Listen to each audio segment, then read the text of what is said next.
DB, welcome to Email Love Live. How are you? I'm great. Thanks so much for having me, Andy. It's great to be Thanks here. thanks for coming. Got a few people joining. If you have a question for DB, you can drop that in the chat, and we will try to get to those. But to kick things off, why don't you give us a brief intro to yourself, how you got into the e-commerce email space, because from my understanding, you have a PhD in biology or neuroscience or something very, Correct. Yes. and you're obviously much smarter than I am. So please explain I to know. this how this happened. No. Yeah, it's great. Thank you. Yeah. So I'm DB. I'm the CEO and one of the co-founders of Arita. And yes, I am in marketing now and I'm just been message optimization. But I do have a PhD in neurobiology. And so that's a little bit of an unusual path. Not many neurobiologists, neuroscientists become marketers. But what happened is that I actually just generally got tired of being in academia. It was just too slow. Like my quip about it is that I found what I was going to do my PhD on in my second year, and then I spent 4 years reproving that that was true. Right. And so so like after I did my postdoc, one of my friends had started a same day delivery startup back in 2013 when every other startup was doing same day delivery. And Mhm. they asked me to help them on a project to figure out demand planning. And so I knew enough probability theory and math because that was kind of my background. And I did this little project for them. And it changed how they did all their routing. And so they said, like, the next day, they're like, great, you're our first employee. And that is kind of what started. And like, there was a whole rise and fall of that startup. But I kind of became addicted to how fast everything moves in the technology space, Mhm. and also being one of the first kind of really data people at a company. And so at every company that I've either worked for or consulted for, I've always been the first data science or machine learning engineer at that company. So I have a lot of experience in like how to build a data driven organization from the ground up. And my professional experience outside of academia has always been in e-commerce and D2C, mainly because my first job was in a logistics delivery company. And what was always so interesting, especially back when I started over a decade ago, was just like how much potential there was with how much data there's being created and how much math we now know and statistics that we can use, that there's like all this opportunity in the space to optimize a ton of things, right? And Mhm. we now live in this age of machine learning and artificial intelligence where everyone knows about this. But from my perspective of being a scientist and then moving into e-commerce and DTC, I was just like, it was like the Matrix. I was like, I see so much here.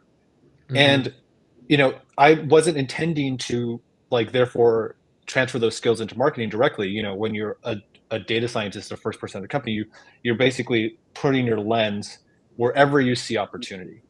And what kept happening was that the marketing budget is this big expendable budget where you can put in all sorts of different directions and try all sorts of different things. And so there was just like so much opportunity there to be smarter about it.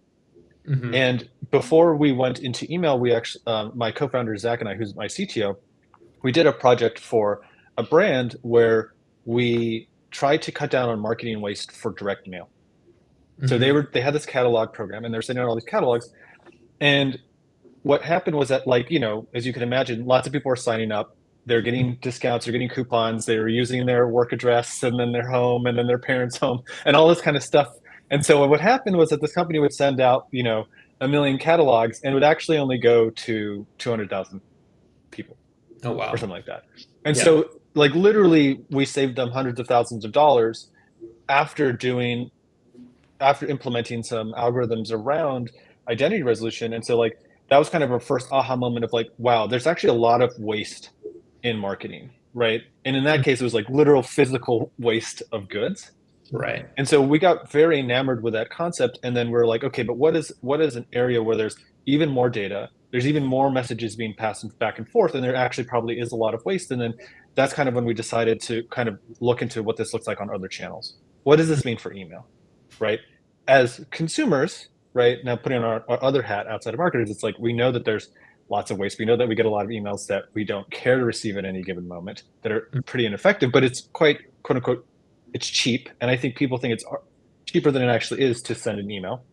And Hmm. so we were like, okay, if we use math, how can we actually approximate what is the right number of messages and what is the right volume to do it? And that kind of led to a bunch of pilot customers that were like very interested in this concept.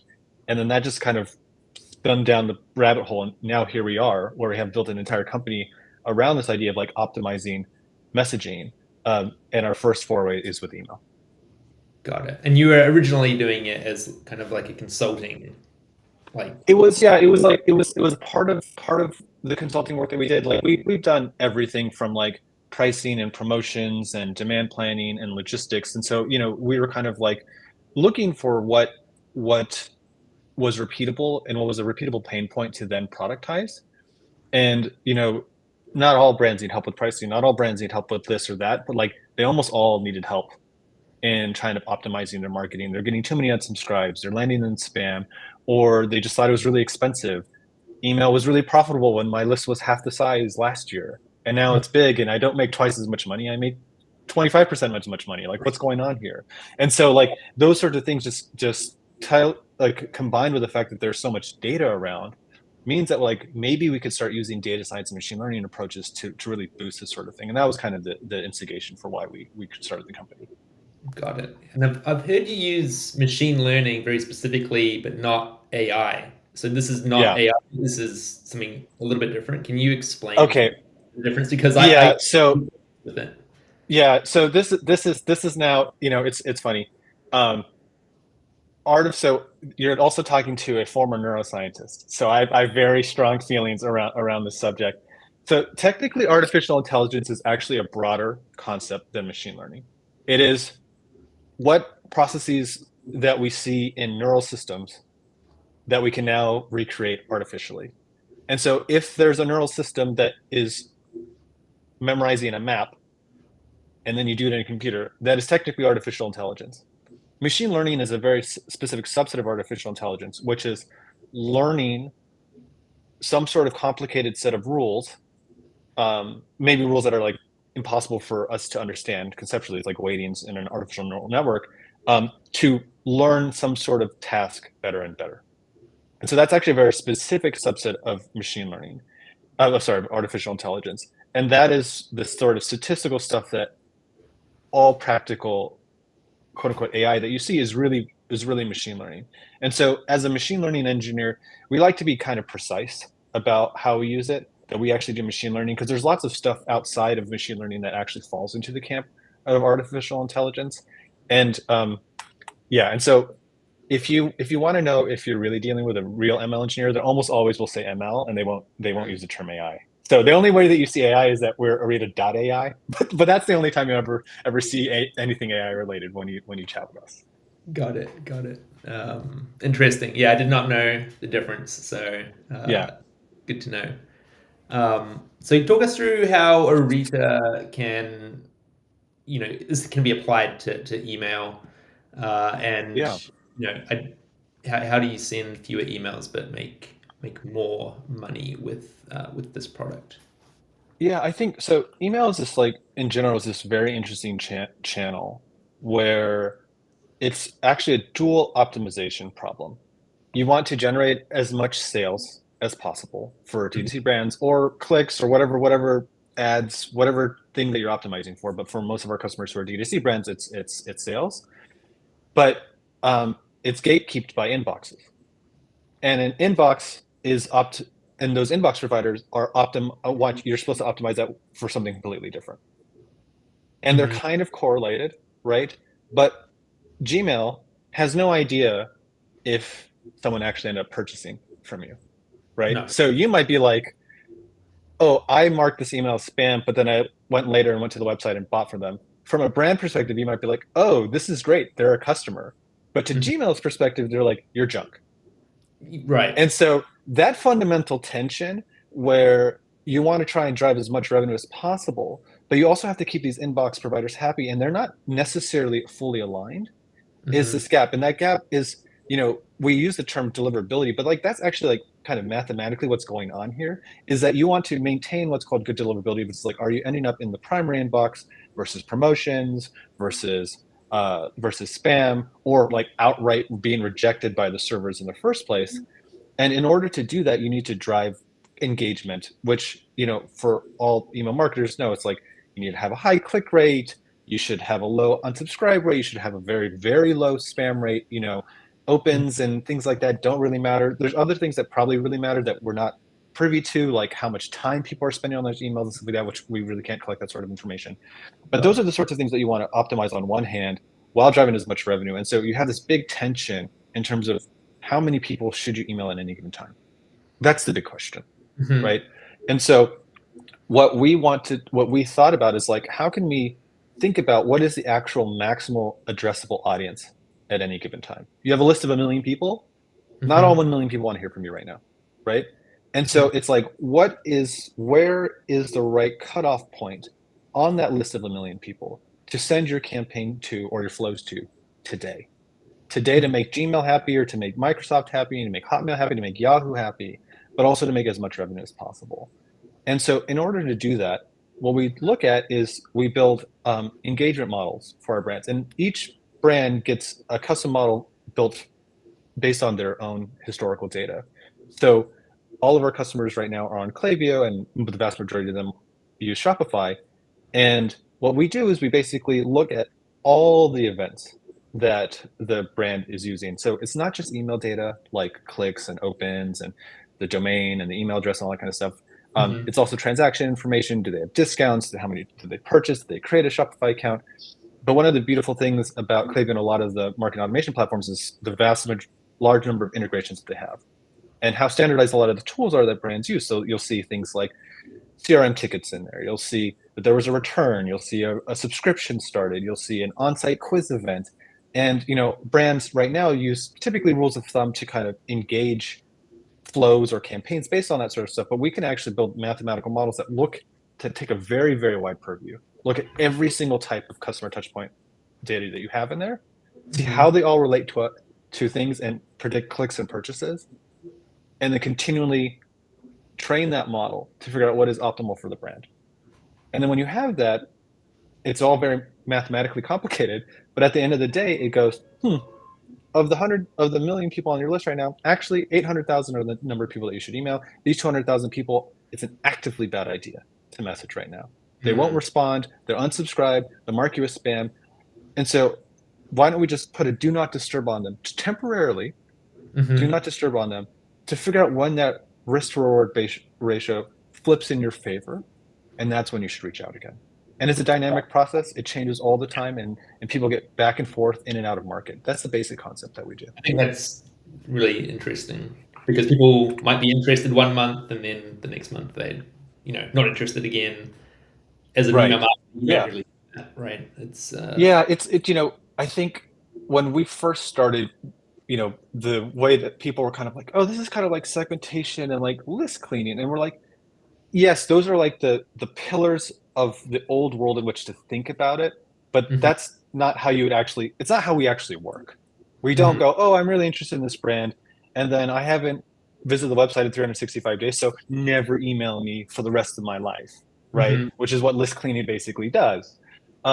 Instead, it's like, I'm on a 3-year purchase cycle with this brand, or 5-year, or 10-year if it's a mattress company. And I'm really interested now because I'm doing all this research.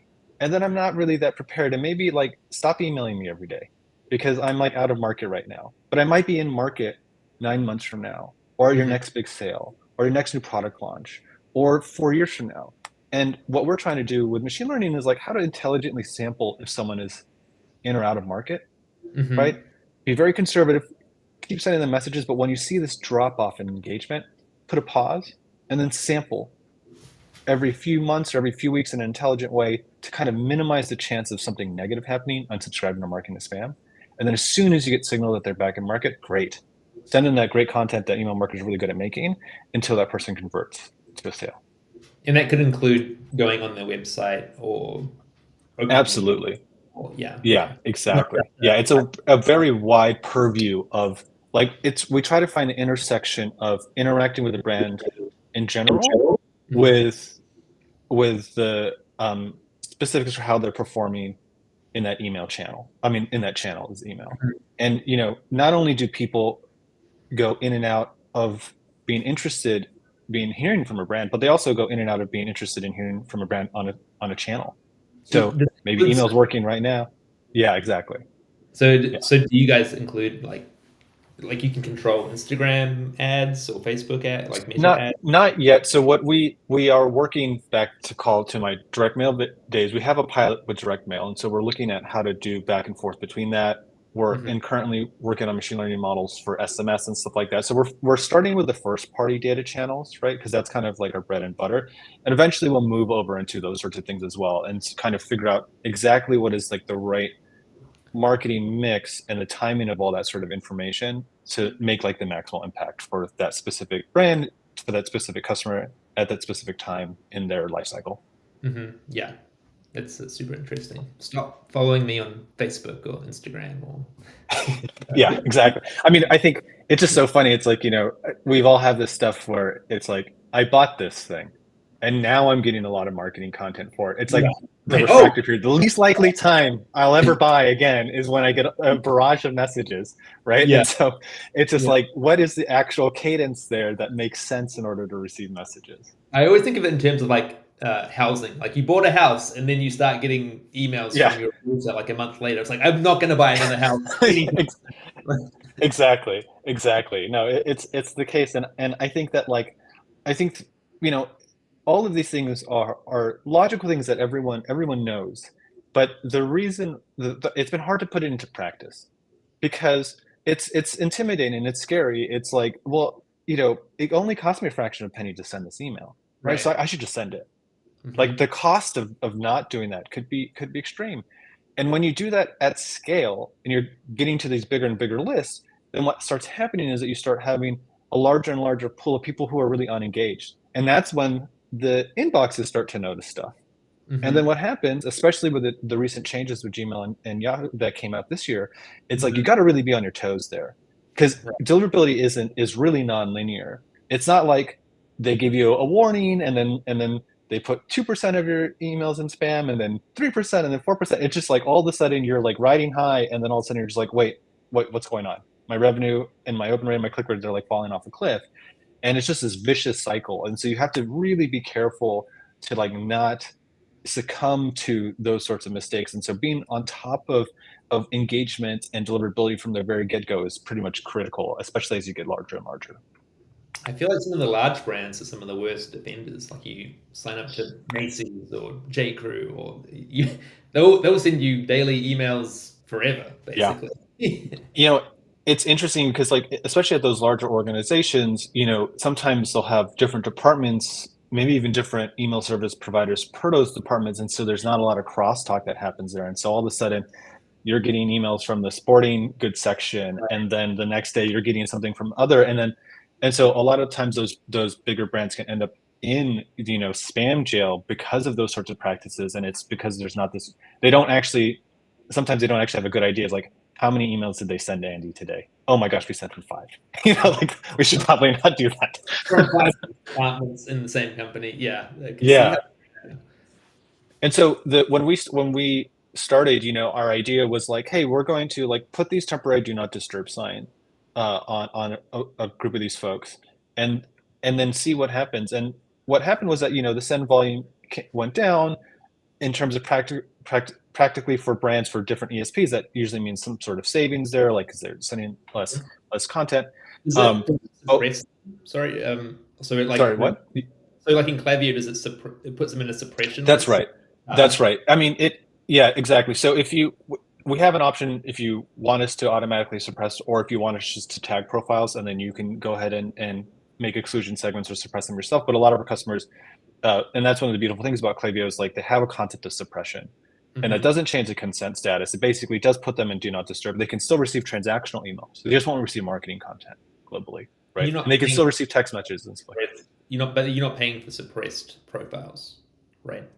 Right. No. So we just so exactly. That's also another critical part. There's you're not paying for suppressed profiles, and it also reduces, depending when you sign up for Klaviyo, your pricing model can be different. It also reduces the size of your campaigns, as well as the amount of the volume that you send. And so that can reduce your bill. But one of the interesting things that we noticed with our first pilot customer in our first month was that like we actually had reduced their email volume by 40%, and they did not lose a single sale. And we do that because we do holdout groups and stuff like that, so we can measure that. So it shows you how much this one brand in particular, and honestly, that's kind of average numbers that we see in terms of how much they are oversending. And between the holdout and the suppressed group, there was no difference in sales. And I want to make clear here, there were sales in both groups. And that shows you about the fact that like sometimes the channel is not the right channel. People buy organically. They are going to see the Instagram ads. They're going to see other things Right. about you. And so, or their friends are going to talk about you. So they'll buy from you, but they just weren't responsive on this channel at that moment. But the interesting thing was that like they actually had more clicks in that following month than they did the previous month when they sent out 40% more emails. And that is actually when it hit Zach, and I was like, oh, there was a fundamental state change in their deliverability. Wherever their emails were landing, Yeah, that's the only all of thing a sudden, it's that the could only happen. way to explain it. Yeah. Exactly. And so what happens is that, like, I'm going to use Matthew terms, is like, is there a non-linearity, right? Oh, I have 100,000 people. I now only email 80,000. That should improve my click rate by this percent. If it increases it by much more than that, that means that there's been a change in deliverability, and that a larger percentage of your emails are landing in the primary inbox or promotions or spam, whatever that distribution is, has shifted in favor. And then you actually start making more money from that because they're basically more visible. And so Mhm. that was kind of what we realized that we were doing by taking this more precise measurement of engagement. And so it's kind of like there's multiple benefits, but like that's like a primary one, especially for brands that have trouble with deliverability, is like we can think about who they should email, like who's going to most likely to click, and then who's like really unlikely to click, or what's a bot or spam trap, and or like who's going to mark you as spam, and who's going to unsubscribe from you, who's just going to let these emails just fill up their inbox and not do anything, which is still in aggregate considered a negative thing. Mhm. And so from that, you can actually start making more money if you like don't message those people. Interesting. That's super cool. Um, Yeah. so, you have applied this to obviously D2C e-commerce. It Yeah. feels like you could do it for SaaS for like a variety of different Yeah. verticals, right? Yeah. It's from our background, of our team, a lot of people come from the D2C or e-commerce space, or they're machine learning engineers, really. And so it's like the natural place to get started. But you're right, it is something that we can expand outside. So we're very focused right now, and probably for the next, say, year or so, within this sort of space, just because there's a lot of advantages to working in DC. One, even small brands have relatively large lists, right? Mhm. They actually send out a lot of content, um, and then the tools that people use are all kind of around the same sort of thing. Everyone has something like Shopify. Everyone has something like Klaviyo. Everyone has something like Loop Returns. And so like you can actually get quite a good handle on that sort of data schema, and you actually have a good idea of what the brands are optimizing for. But you're right, is that like, we have on our wait list all sorts of companies that are outside of the purview of D2C, because, you know, almost every brand company on the planet sends out emails, and they all have to contend with the same sort of idea. And so, you know, we're very interested in like basically how to optimize and improve that signal to noise ratio with email, but with all other channels, like at a massive scale. And Mhm. what you'll notice is that like even the best, most sophisticated companies out there, they still have the purview of like whatever it is that they're doing. And so they haven't seen 30 companies tank their deliverability in a matter of a month. And they Mhm. haven't seen how to send out a great Black Friday, Cyber Monday promotion email to 100 million people because they've only have 30 million people on their list. And so when you have this kind of meta view, you can see a lot more about like what are the email strategies that all sorts of companies use and how can you help them on their way. Then it just starts transferring as you go across different industries. And one thing that we're also interested in, this is even further down the line, is eventually to think about what does it mean in like the B2B context, where they send a lot fewer emails, but those Mhm. emails are extremely valuable. And so if you can figure out that sort of thing to really prevent an unsubscribe or marking as spam in that context where you paid a lot of money for that lead, right? Mhm. That's a really big deal. But what happens with those type of companies that like they send out a fraction of the amount of volume that so they really don't can't understand as fully what email dynamics and mass communication with email looks like at scale. Right, right. Makes sense. The other thing that I was thinking about is, are most clients saving more money than they're spending with you because they're reducing the amount that they're Yeah, sending it's contact? possible. So like we always say like, hey, you're going to save some money with us, but like if you really want to save money, you should just like negotiate your bill with those ESPs. Right. Like our idea is really trying to improve your ROI. That's Hmm. that's the true goal. And like if we can get to a point where you're sending twice as many emails next year as you are right now because email is such a performant channel for you, then Hmm. fantastic. And if it means that like you actually sent the exact same number of emails throughout a year, but it meant that in February you're sending a bit fewer because now in November you can send even more because more people are still on your list and still willing to hear from you and they're much more in a buying cycle, then that's what it is. So like that is a kind of a secondary consequence of what we're trying to do. But what we're really trying to do is like figure out exactly when is the opportune time to message to make sure that like that ROI is like as high as possible. Got it. Got it. Okay, I think we got 3 minutes left. Last question: what's your Black Friday tips? Like, should I be using my like for I guess for Arita customers, but I guess for in general, if you're on Klaviyo, how can I get the most out of my profiles and contacts?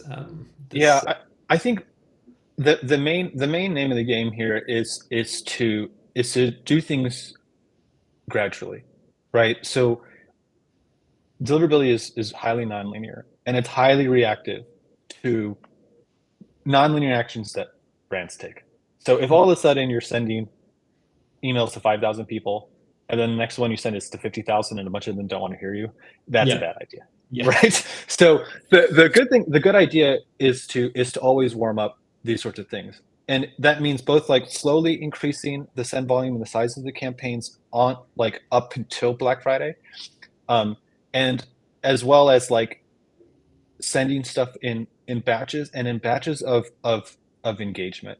So one of the major things that we suggest for brands, especially around Black Friday, is that like let's say that you're going to send your Black Friday Cyber Monday email.